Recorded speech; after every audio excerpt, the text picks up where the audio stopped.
There is one major thing that I wish more people would remember, not just because it helps them recover from injury quicker, but because it can help them in their entire lives. Now, the one major thing I'm talking about here is remembering that the story we tell ourselves becomes our reality. Now, let me explain how this is relevant for health in people over 50.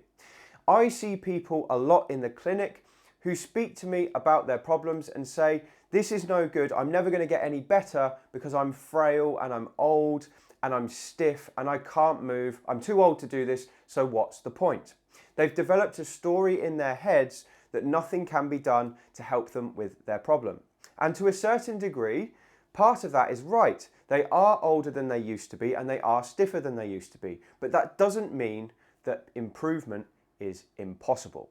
So taking control of the story we tell ourselves is vital. And every time we make a statement about ourselves, like I'm weak, I'm frail, I'm immobile, I'm stiff, all of these things build up a picture of ourselves that we hold in our mind. I experienced this issue firsthand. I used to say to myself, I'm not a morning person, I really struggle to get up early in the morning, so it's no good me setting my alarm early because I'm going to feel awful for the rest of the day. And guess what happened? Every time I tried to get up early or I needed to get up early, the rest of the day wasn't that good because I'd either hit snooze 20 times or when I got up, I'd tell myself, I'm so tired, I'm not suited to this kind of early start. And then that would lead to a negative spin on the day. One day I decided I was just going to change the narrative. I said, I am the kind of person who gets up early. So I set my alarm for 5 o'clock in the morning or 5:30 and I made myself get up every single day that I could. Some days I got it wrong, some days I got up and I did feel awful, but I started to notice that I was getting more and more used to getting up early. And then I began to believe the story I was telling myself. I became a morning person as a result. And now I get up quite early, even on weekends, just because it helps me get more done, and I've become a morning person as a result. One of the biggest errors in the story we tell ourselves that I see in the clinic is people who tell themselves that they're frail and weak. They say, oh, I can't go out for that walk or I can't do that hobby because I'm weak and I'm frail and I'm worried I might fall and injure myself. But what that does is it paints a picture that all of these things that they want to do are dangerous. And then they avoid them more and more and more, and the story becomes true. Because then when they try and do more of these things, they realize they're really weak and they are in fact now frail, and that increases the chance of injury. So the way we talk about ourselves is very, very important.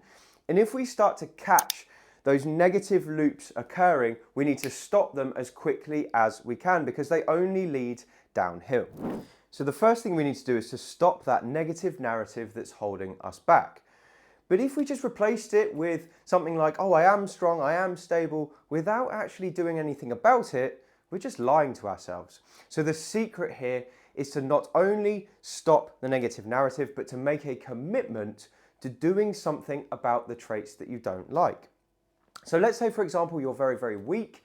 You're going to have to commit to getting stronger. This might not mean you have to go and join a gym, but it might mean you need to commit to 5-10 minutes a day of strengthening so that you can prove to yourself that your new narrative is correct.